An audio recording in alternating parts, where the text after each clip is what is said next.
ജയിൽവാസവും ജയിലിലെ ചിട്ടകളുമെല്ലാം VR എക്സ്പീരിയൻസിലൂടെ നേരിട്ട് അനുഭവിച്ചറിയാൻ അവസരമൊരുക്കുകയാണ് എൻ്റെ കേരളം പ്രദർശനമേളയിലുള്ള ജയിൽ വകുപ്പിന്റെ സ്റ്റാൾ. വധശിക്ഷയ്ക്ക് വിധിക്കപ്പെട്ടവരെ തൂക്കിലേറ്റുന്നതും VR-ലൂടെ ഇവിടെ കാട്ടിത്തരുന്നു. ലഹരി ഉപയോഗത്തിന്റെ ശിക്ഷകളെക്കുറിച്ചുള്ള ബോധവൽക്കരണത്തിന്റെ ഭാഗമായാണ് സംഘടിപ്പിക്കുന്ന സ്റ്റാൾ ജില്ലാ ജയിൽ അധികൃതരാണ് ഒരുക്കിയിരിക്കുന്നത്. ഈ റിപ്പോർട്ടോടുകൂടി ഉദയമലയാളം പൂർണ്ണമാവുകയാണ്. ശേഷം ഹലോ മലയാളവുമായി സേതു ചേരും. ലഹരി വസ്തുക്കളുടെ വിവരങ്ങളടങ്ങിയ ഗെയിമും വധശിക്ഷയ്ക്ക് വിധിക്കുന്ന ഗെയിം കാർഡുമാണ് സ്റ്റാളിലെ പ്രധാനപ്പെട്ട VR എക്സ്പീരിയൻസ്. ഈ കാർഡ് കിട്ടുന്നവർക്ക് തൂക്കുമരത്തിന്റെ പ്രവർത്തന മാതൃകയും വധശിക്ഷയ്ക്ക് വിധേയമാക്കുന്നതിന്റെ രീതിയും വെർച്വൽ റിയാലിറ്റിയിലൂടെ കാട്ടിത്തരുന്നു.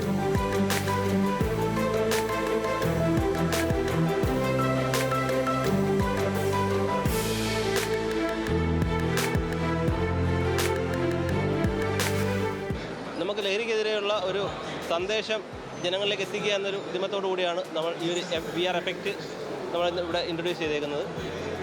ഒരു 20 കാർഡുകൾ അറേഞ്ച് ചെയ്ത് അതിനകത്ത് വിവിധതരം ലഹരിക്കെതിരെയുള്ള കേസുകൾ ആഡ് ചെയ്ത് അതിൽ എന്തൊക്കെ പണിഷ്മെൻ്റാണ് സമൂഹത്തിൽ ജനങ്ങളിലേക്ക് എത്തുന്ന രീതിയിലേക്കുള്ള ഒരു ഗെയിം രീതിയിലുള്ള ഒരു സംഭവമാണ് ഇവിടെ നമ്മൾ അറേഞ്ച് ചെയ്തേക്കുന്നത്.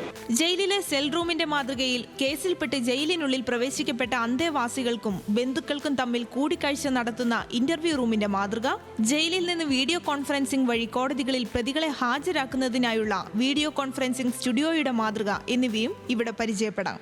ജില്ലാ ജയിലിന്റെ പ്രവർത്തന മാതൃക കൂടാതെ തൂക്കുമരത്തിന്റെ ചെറുമാതൃക, യഥാർത്ഥ തൂക്കുകയർ എന്നിവയും സ്റ്റാളിൽ ഉൾക്കൊള്ളിച്ചിട്ടുണ്ട്.